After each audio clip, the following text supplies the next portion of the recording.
friends, welcome to my channel Natural Beauty Secrets. Today I am going to show you a milk powder face pack for skin lightening. This is a very effective face pack and you will find all the ingredients at your home. So let's start preparing. So my first ingredient is 1 tablespoon of powdered milk. My second ingredient is 1 to 2 teaspoon of fresh orange juice. My next ingredient is 1 teaspoon of oatmeal. So I am going to mix all the ingredients well to make a good face pack. This face pack is very effective for people who have really dark skin. It will give you an instant glow. On clean face, apply this face pack gently.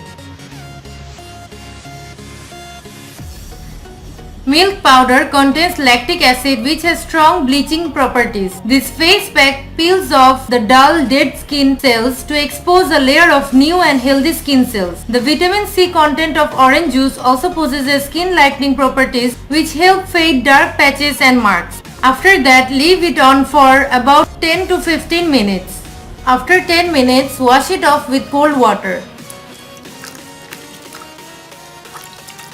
If you want, you can apply this face pack on your neck, as some people have really dark neck. After that, pat dry your skin, and if you want, you can apply moisturizer. You can apply this pack for 1 to 2 times a week. Thanks guys for watching my video. Please like, comment and share this video. And don't forget to subscribe my channel Natural Beauty Secrets to get more amazing natural beauty tips. Thank you. Bye bye.